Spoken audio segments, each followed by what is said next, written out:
우리 계속 마가복음 나누고 있습니다. 지난 시간에 예수님이 이제 빌라도에게 이제 재판을 받으신 것에 대해서 보았지요.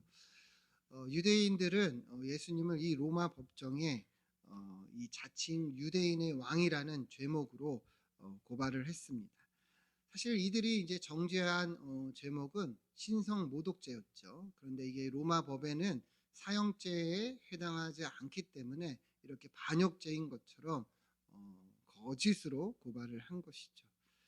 그럼에도 주님은 어떠하셨는가? 묵묵히 침묵하시며 이 길에 순종하며 나아가신 것을 우리가 보았습니다. 로마 법정에 섰을 때 빌라도는 예수님을 보자 잠시만 대면해도 알았어요. 이에게는 아무런 죄가 없다. 도무지 죄를 찾을 수가 없다. 그럼에도 빌라도는 어떻게 했습니까? 사람들의 이 민심을 신경 써서 물어보며 결국에 사람들 때문에 예수님이 죄가 없음에도 이렇게 십자가형에 처하도록 판결을 내렸다. 우리가 보았습니다. 그렇게 예수님께서 불의한 재판을 당하시고 불의한 처벌을 받으사 이 십자가형을 짊어지게 되신 것을 우리가 보았는데요. 오늘도 계속해서 이 예수님의 십자가형이 이제 처해지는 내용에 관한 것입니다.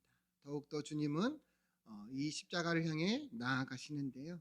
오늘 우리가 또 본문을 보면서 이 예수님의 십자가를 더욱 깊이 묵상할 수 있는 시간이 되기를 소망합니다.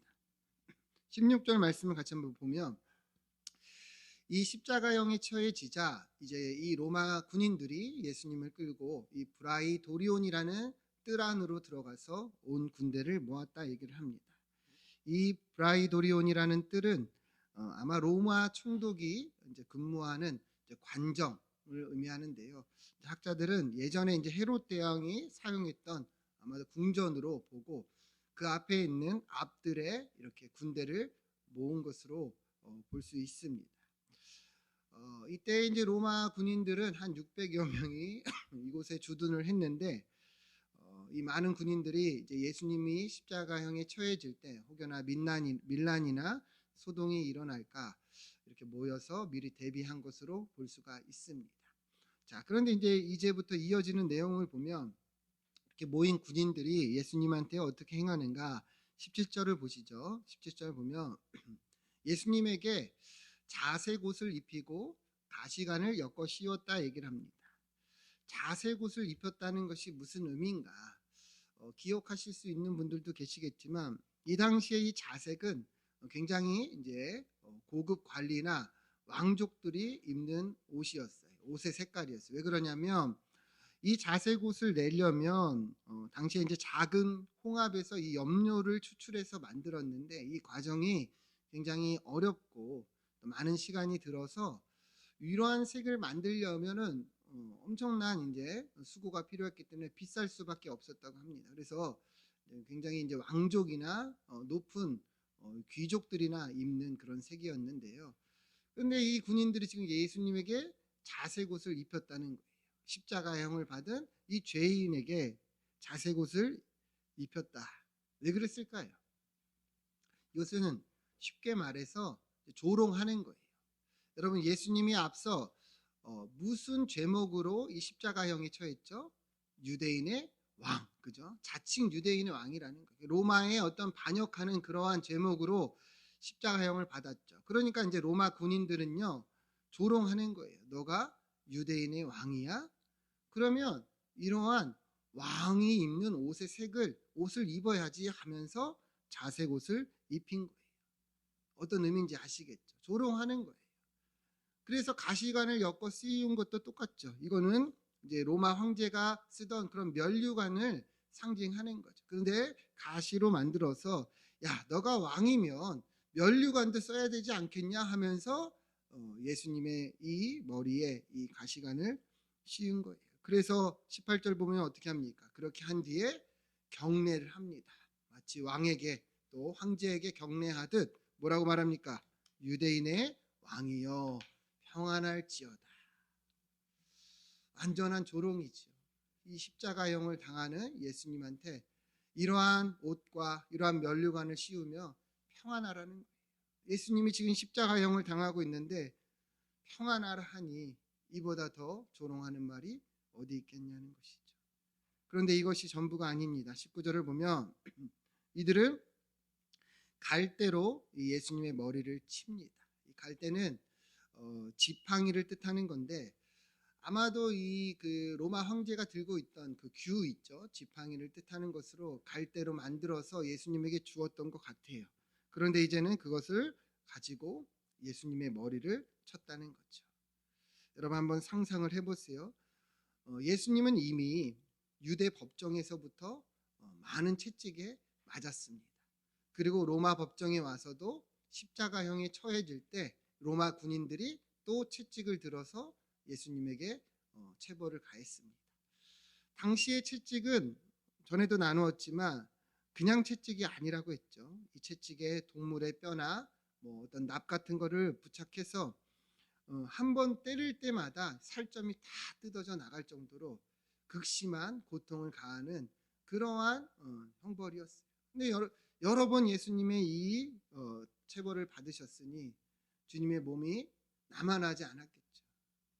얼마나 이 고통을 당하시고 온몸이 찢겨져 있겠는가. 그런데 면류관도 씌었으니 이 머리에는 피가 계속 흘렀을 겁니다. 그런데 또 이 지팡이로 주님의 머리를 치니 그 피는 더 흐를 것이고, 그래서 예수님의 이 몸이 어땠을까 상상을 해본다면 아마도 온몸은 피투성이가 되고 온몸은 찢기시고 온몸은 멍이 들고 붓고 그러한 모습으로 있었을 겁니다. 얼마나 주님이 당하시는 그 고난이 극심했을까 우리는 상상하기도 힘들 것인데요. 그런데 보세요. 그 다음에 어떻게 합니까? 머리를 치면서 이제는 침을 뱉어요. 침을 뱉는 것은요, 지금 시대도 죄송합니다. 지금 시대도 침 뱉으면, 누가 나에게 침 뱉으면 어떻습니까? 모욕적이죠. 예수님 당시에 이 고대 사회는 더욱 그러했습니다. 침을 뱉는다는 것은 가장 그러한 인격적인 모독이었어요. 모욕이었어요. 그런데 예수님께 이 로마 군인들이 그렇게 했다는 거죠. 그러면서 또 꿇어 절했다는 거죠. 계속 조롱을 하는 거죠. 그러면서 이제 20절을 보면 이들이 한참을 그렇게 희롱을 한 후에는 이제는 그 옷도 벗기고 이제 십자가에 못 박으려고 끌고 갔다 이렇게 말씀하고 있습니다. 여러분 상황이 짐작이 되지요. 예수님이 그렇게 십자가형을 받으시고 로마 군인들에게 이러한 조롱을 당하시고 폭력을 당하시고 이제는 십자가형으로 나아가고 있는 거예요. 그런데 성경을 보면 이 모든 것이 다 말씀을 이루기 위함이라 이렇게 얘기를 합니다. 이사야서 50장 6절 같이 한번 우리 읽어보겠습니다. 시작. 나를 내 등을 맡기며 나의 수염을 뽑는 자들에게 나의 뺨을 맡기며 모욕과 침뱉음을 당하여도 내 얼굴을 가리지 아니하였느니라. 아멘.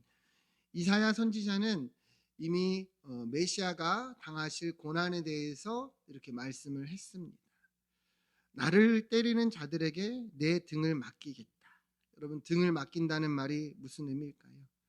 기꺼이 그 고난을 받겠다는 것이죠. 내 수염을 뽑는 자들에게 나의 뺨을 맡기는 것도 동일합니다. 기꺼이 이러한 수치와 모욕을 당하겠다는 거예요. 그리고 모욕과 침뱉음을 당하여도 내 얼굴을 가리지 아니하였느니라. 주님이 그렇게 이 땅에 오셔서 이러한 핍박과 수치와 조롱과 모욕을 당하여도 그 얼굴을 가리지 아니하겠다. 기꺼이 받으실 것을 말씀하고 있는 거예요.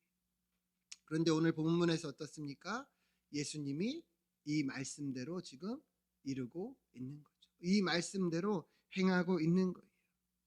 그러니까 예수님은 온전히 하나님의 뜻에 순종하고 있다는 것을 우리가 알 수 있는 거죠. 그러니 여러분, 우리도 예수님께서 어떤 길을 가셨는가 오늘 본문을 보면서 우리는 더 깊이 알고 묵상할 수 있어야 되는 거예요. 여러분, 예수님이 나의 죄를 위해서 십자가에 못 박혀 죽으신 걸 믿으십니까? 믿으십니까? 많은 성도들이 믿어요. 그런데 여러분 생각을 해보세요. 이러한 깊이와 이러한 주님의 조롱과 수치까지 우리가 알고 믿는 것인가? 많은 성도들이 그저 예수님이 나를 위해서 죽으셨다 이렇게 고백하지 이러한 내용까지는 알고 고백하지 못한다는 것이죠. 여러분, 주님이 가신 길이 어떠한가? 단순히 나를 위해서 죽으신 것만이 아니라 얼마나 치욕스럽고 모욕적인 일을 다 겪으셨는지를 오늘 본문을 통해서 우리는 분명하게 볼 수 있어야 되는 거죠. 인간이 겪을 수 있는 가장 치욕을, 가장 모욕을 주님은 다 겪으신 거예요. 왜 그렇습니까? 여러분과 저를 구원하시기 위함입니다. 여러분, 이 수치와 모욕은요, 사실 우리가 하나님 앞에서 당해야 될 그러한 수치입니다. 우리가 잘 알듯이 창세기를 보면 이 아담과 하와가 죄를 지었을 때, 죄가 세상에 들어왔을 때 이들이 즉시로 어땠습니까? 부끄러움을 느끼고 도망했어요. 피했어요. 하나님이 찾으실 때도 이들은 숨었습니다. 왜 그럴까요? 이 죄에 대한 수치가 그러한 거예요. 죄로 인해서 이제는 하나님 앞에서 그렇게 수치스러운 존재가 되어서 피한 겁니다.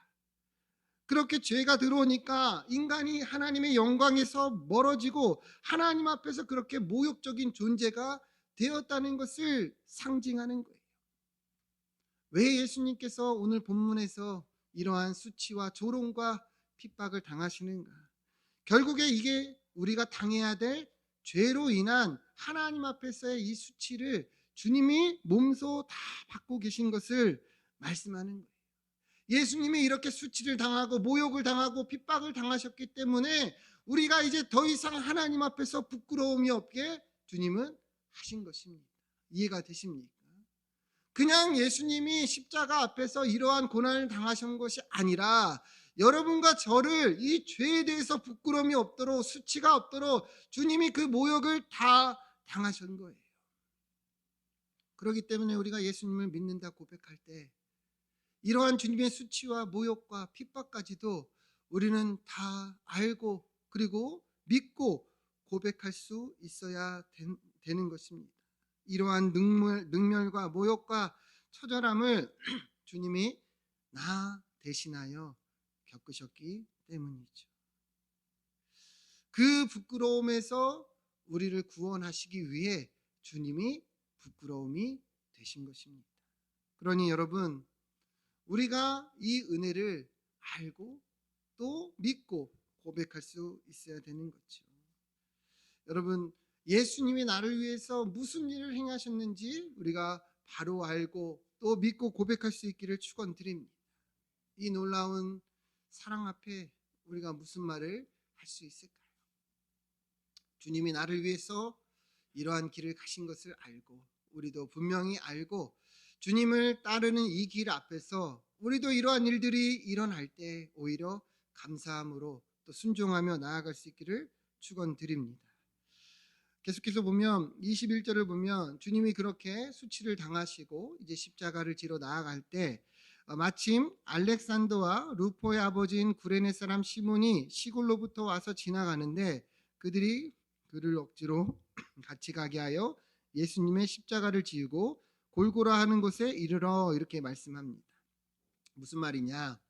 예수님이 이제 십자가를 지고 가야 하는데 이 예수님이 더 이상의 십자가를 지고 가기가 어려웠던 것 같아요. 당시에 이제 죄수가 자기 십자가, 자기가 박힐 십자가를 지고 이 언덕을 올라가야 했는데 이 십자가 틀의 무게가 대략 50kg 정도가 됐다고 합니다. 굉장히 무겁죠. 그런데 생각을 해보세요. 예수님은 밤새 신문을 당하셨어요. 밤새 채찍에 맞으셨어요. 온 몸이 피와 온 몸이 멍이 들고 온 몸이 다 찢어지고 상처를 입었습니다. 그러니 십자가를 지고 올라갈 이 여력이 없던 거예요. 아마도 십자가를 지고 가다가 넘어지고 또 넘어지고 또 넘어졌던 것 같습니다. 그러니까 이 로마 군인들이 더 이상 안 되겠다 싶어가지고 지나가는 한 사람을 붙잡아서 대신 지게 했다는 거죠. 당시에 이제 로마 군인에게는 이러한 이제 노역을 시킬 권한이 있었다 하는데요. 그리하여 어떤 사람이 이 십자가를 지고 올라갔다는 거죠. 근데 여러분 특이한 것은 21절을 잘 보면 이 사람이 누구인지를 잘 얘기를 하고 있죠. 그죠? 이 사람이 누구예요?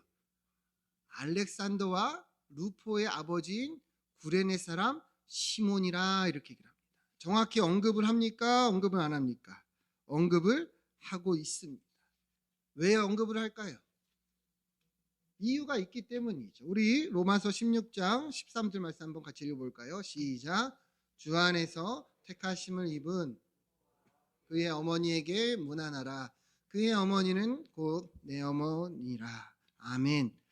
자, 로마서를 보면 이 루포와 그의 어머니에게 문안하라 하면서 바울이 그 어머니는 내 어머니라고까지 고백을 하죠. 앞서 십자가를 지고 간 사람이 누구라고 그랬어요? 루포의 아버지 시몬. 그죠? 그러니까 이 본문에 오늘 마가복음에서 이렇게 언급하는 이유가 여기에 있는 거예요. 이 루포의 아버지 시몬이 믿음의 가정으로 초대교회 사람들이 다 알 정도로 그렇게 신실한 이제 바울의 동역자였다는 건데요. 그래서 놀라운 것은 뭐예요? 예수님의 십자가를 우연히 지고 간 사람이 이 사람이라는 거예요. 그러니까 우리가 볼 때는 모든 일 가운데 우연인 것 같지만 여기에 하나님의 섭리가 있었기 때문에 오늘 본문에서도 이 사람 이름을 정확히 언급을 하는 거죠. 시몬은 구레네 출신이래요. 구레네는 북아프리카 지역, 아마 지금 보면 리비아 지역으로 알려져 있는데 여기에도 이제 디아스포라 유대인들이 많이 모여 있었던 것 같습니다. 그래서 이제 6월절이 돼서 이제 예루살렘으로 방문했던 한 유대인들로 볼 수가 있는데 우연찮게 이 예루살렘에 방문했다가 이렇게 예수님의 십자가를 이 시몬이 대신 지게 된 거죠. 그런데 한번 생각을 해보세요. 아까 골고다까지 올라갔다고 했잖아요. 그죠? 그러면 이 시몬이 예수님 대신에 십자가를 지고 올라가서 이 골고다 언덕에서 어떻게 했겠습니까? 이후에 일어나는 일들도 다 보게 되었겠죠. 예수님 대신에 십자가를 지고 올라가서 이제 예수님이 십자가에 못 박히고 예수님이 죽으시고 이후에 일어난 모든 일들에 대해서도 이 시몬은 다 분명히 보았을 겁니다. 그런데 그것을 보고 난 뒤에 어떻게 된 거예요? 예수라는 자를 알게 되고 예수라는 자에 대해서 보게 되고 이 모든 상황을 보면서 예수 그리스도를 바라볼 수 있게 된 거죠. 그러니까 이후에 이 시몬이 이러한 이 시몬과 그 가정이 예수 그리스도를 전하고 믿고 또 초대교회의 귀한 일꾼으로 나아갈 수 있었던 그 시작이 오늘 본문이었다는 것을 알 수가 있는 거예요. 이해가 되십니까? 그러니까 우연히 한 사람이 십자가를 지고 올라갔는데 그 우연이 아니라 하나님의 섭리가 있었다는 것을 분명히 알 수가 있는 거죠. 여러분, 하나님의 일하심에는 우연이 없는 줄 믿습니다. 우리가 오늘 본문에서도 볼 수 있지만 하나님은 다 하나님의 계획 속에서 일하시는 거예요. 예수 그리스도의 십자가도 다 말씀 가운데 계획 속에 이루어진 것이고 이 루포의 아버지 시몬도 그리하여 이 십자가를 지고 그리하여 초대교회의 귀한 동역자가 될 수 있었다는 거죠. 우리도 똑같은 겁니다. 여러분, 우리가 이렇게 함께 예배하는 것, 이곳에 부르심을 받은 것, 우리가 서로 알게 되고 직분을 받고 이 사명을 얻는 것도 다 누구의 계획 속에 있는 거예요? 하나님의 계획 속에 있다는 것이죠. 하나님의 부르심 가운데 있다는 거예요. 제가 종종 찬양하지만 우리 찬양 가사도 그랬죠. 하나님의 부르심에는 실수가 없다. 우리를 가장 좋은 길로 안전한 길로 인도하신다 분명히 말씀합니다. 여러분, 우리도 이 하나님의 부르심 앞에서 하나님의 계획 앞에서 주어진 이 직분과 사명을 순종하며 충성을 다하길 축원드립니다.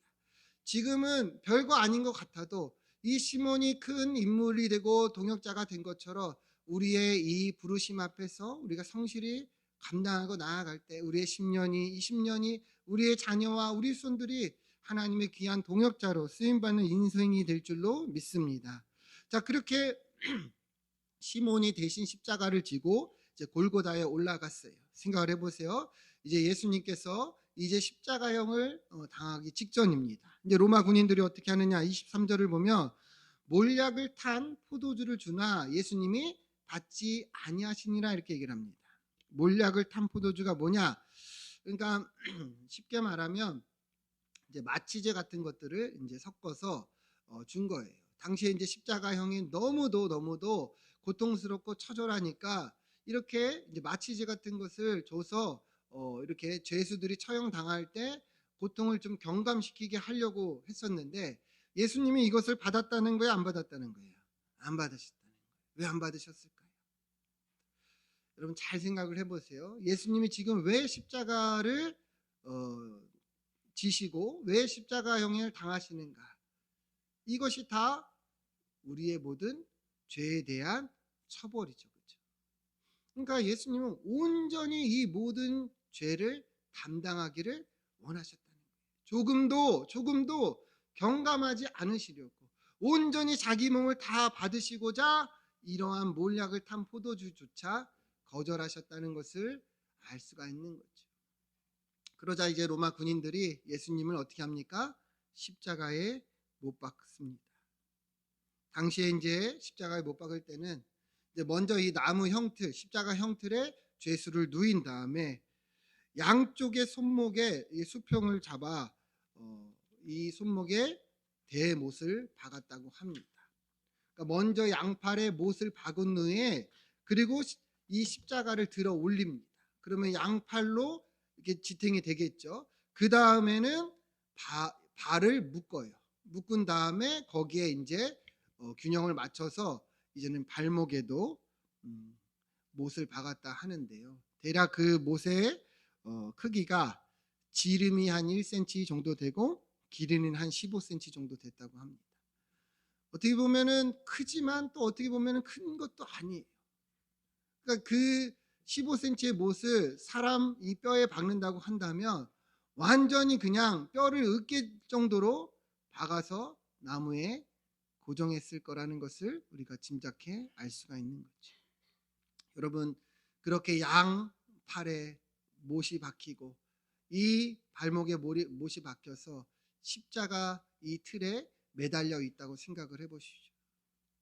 온 몸의 무게가 이 양팔과 이 발목에 지탱이 돼서 그 나무에 올려져 있는 거예요. 그 고통이 얼마나 극심했을까. 우리는 상상조차도 할 수가 없는 그런 고통이었을 겁니다.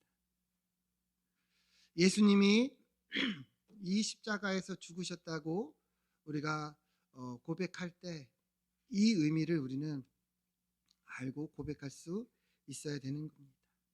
예수님은 그렇게 이 조롱과 핍박 속에서 이 고난 속에서 이 못에 박히어 십자가형을 당하신 것이죠. 자, 그렇게 주님은 이 고난 속에 고난을 겪으시는데 너무도 안타까운 것은 너무도 괴로운 것은 그 상황 속에 24절을 보면 이들이 십자가에 못 박은 후에 무엇을 하느냐? 예수님이 입었던 옷을 나누고 있다는 거예요. 예수님은 정말 극심한 처벌과 이 인류의 죄를 대신하여 이 십자가형을 당하시는데 그 일을 행한 이 로마 군인들은 그와는 전혀 상관없는 자기들의 유익을 구하며 이 옷을 누가 가질까 이렇게 하고 있다는 것이죠. 더 이상 이 죄수는 죽기 때문에 이 옷을 자기들이 이제 갖는 거예요. 그러면서 제비를 뽑았다 이렇게 얘기를 하는데요. 그런데 이것도 성경은 이미 말씀하고 있는 겁니다. 시편 22편 18절 같이 한번 읽어보겠습니다. 시작. 내 겉옷을 나누며 속옷을 제비 뽑나이다. 아멘. 다윗은 이미 이 시편의 말씀에서 메시아가 당할 그 고난에 대해서 말씀하고 있습니다. 예수님의 이 십자가 고난은 철저히 하나님의 계획 속에 있었다는 것이죠. 그런데 여러분 생각을 해보세요. 예수님이 그렇게 완전히 벌거벗은 채 이 십자가에 못 박혔다는 의미가 무엇인가? 여러분 만약에 여러분들을 누가 옷을 다 발가벗긴 다음에 사람들 앞에 세운다면 여러분 어떤 느낌이 들까요? 어떤 사람들이 우리의 옷을 다 벗겨가지고 알몸으로 묶어가지고 사람들이 다니는 이 길목에 세워놓는다면 여러분 우리는 어떤 느낌이 들겠습니까? 얼마나 수치스럽고 얼마나 부끄럽고 얼마나 모욕적인 그런 감정을 느낄까요? 예수님이 하나님의 아들이신데 완전히 다 벗겨지셨어요. 그리고 많은 사람들의 앞에서 죄인이라는 오명을 뒤집어 쓰고 이 십자가에 달려있는 거예요. 다 벗겨졌어요. 하나님의 아들이 다 벗겨진 채로 이 십자가형을 당하고 있다는 것이죠. 얼마나 상상할 수 없을 정도의 이 수치를 당하고 있을까? 주님은 분명하게 우리를 위해 이 길을 가시고 있다는 것을 성경은 말씀하고 있는 거죠. 속옷까지 벗겨지고 이 옷조차도 누가 가질까? 군인들은 제비를 뽑는다는 것은 인간의 마지막 존엄까지도 처참하게 주님은 짓밟혔다는 것을 성경은 말하고 있는 거예요. 누구 때문에 이 길을 가신 거예요? 바로 저와 여러분 때문에 이 길을 가셨다는 것이죠. 25절 보면 이때를 다시금 분명히 얘기를 합니다. 제3시가 되어 십자가에 못 박았다. 제3시는 우리로 보면 오전 9시입니다. 그러니까 밤새 신문을 당하시고 밤새 채찍에 맞고 밤새 희롱과 조롱과 곤욕을 당하시고 이 아침이 되어 주님은 십자가에 못 박히신 거예요. 그리고 그 위에는 유대인의 왕이라 이 죄패가 쓰여져 있습니다. 예수님은 아무런 죄가 없으셨지만 이처럼 불의한 이 억울한 죄명으로 십자가형을 받으신 것이죠. 특별히 27절을 보면 강도 둘과 함께 주님이 못 박히셨다.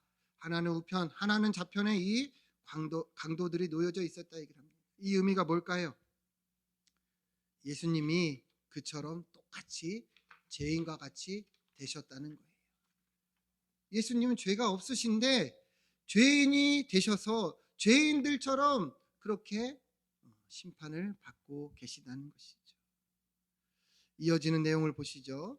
28절부터 이후에 이 내용을 보시면 29절 보면 사람들이 십자가에 못 박힌 예수님을 향해서 뭐라고 합니까? 자기 머리를 흔들며 예수님을 모욕하며 성전을 헐고 사흘에 짓는다는 자여 내가 너를 구원하여 십자가에서 내려오라 하고 이렇게 조롱을 합니다. 무슨 말이에요? 구약에서 머리를 흔드는 것은 멸시와 경멸을 상징하는데요. 그렇게 예수님을 경멸하면서 말하는 거예요. 너 자신이나 구원해라. 너 그렇게 성전을 다시 짓는다고 말하지 않았냐? 근데 네 처지는 뭐냐? 네 꼴이 뭐냐? 너나 스스로 구원해라. 이렇게 말하고 있는 거죠. 31절 보면 대제사장들과 서기관들도 희롱하며 말합니다. 그가 남은 구원하였으되 자기는 구원할 수 없도다. 예수님이 얼마나 많은 병자들을 고치시고 많은 사람들을 살리시고 심지어 죽음에서조차 생명을 얻게 하셨는데 자기는 어떤 거예요? 구원할 수 없었다는 거죠. 조롱하는 거예요. 이스라엘 왕 그리스도가 지금 십자가에서 내려와 우리가 보고 믿게 할지어다 하면서 십자가에 못 박힌 자들도 예수를 욕하더라. 그러니까 예수님이요 그렇게 처절하게 십자가형을 당하셨는데 억울하게 십자가를 받으셨는데 그 주변의 모든 사람들이 어떤 거예요? 다 욕하고 조롱하는 거예요. 지나가는 사람들도 욕하고 유대 지도자들도 욕하고 심지어 같이 못 박힌 죄수들도 욕하는 거예요.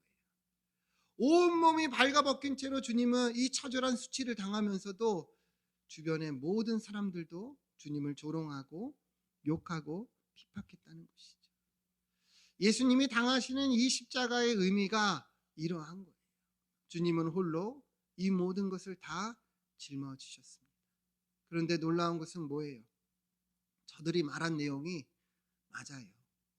무슨 말이냐? 예수님은 남은 구원하였지만 자기는 구원하지 않으셨습니다. 왜 그랬어요?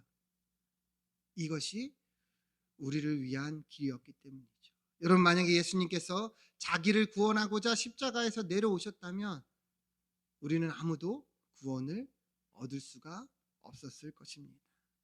주님이 끔찍하게 이 형벌을 홀로 다 받으시고 자기가 죽었기 때문에 우리가 구원을 받게 되었다. 성경은 분명하게 말하고 있는 것이죠. 여러분, 주님이 나를 위해서 어떤 형벌을 당하시고 어떤 길을 가셨는지 우리가 분명히 알고 또 믿기를 축원드립니다. 나를 위해서 이 수치와 조롱과 이 끔찍한 고난을 다 받으신 거예요. 여러분, 우리가 살아가다 보면 힘든 일들이 많죠. 가정 안에서도 직장 안에서도 심지어 교회 안에서도 우리는요, 역경도 있고 고난도 있고 그리고 억울할 때도 있고 그리고 수치스럽고 또 모욕적일 때도 있습니다. 그러나 여러분, 그때에 이 예수님의 십자가를 바라볼 수 있기를 축원드립니다. 주님이 나를 위해서 행하신 것을 안다면 우리가 당하는 그 고난과 역경도 우리도 은혜로 감사로 받아들일 수가 있다는 거예요. 주님이 나를 먼저 이처럼 사랑하셨다는 것을 우리가 알고 나아간다면 우리도 이 삶의 고난과 역경도 감사함으로 받을 수가 있다는 것입니다. 여러분, 예수님은 완전히 버림받으셨어요. 완전히 그렇게 이 밑바닥까지 떨어졌습니다. 그러나 우리는 어떻습니까? 버림받지 않았습니다. 예수님은 버림받았지만 우리는 그러하지 않았다는 거예요. 여러분, 우리가 분명히 이것을 알아야 합니다. 예수님이 수치와 조롱을 당하셨기 때문에 내가 하나님 앞에서 존귀함을 얻은 것이고, 예수님이 자기의 생명을 내어주셨기 때문에 내가 생명을 얻은 것입니다.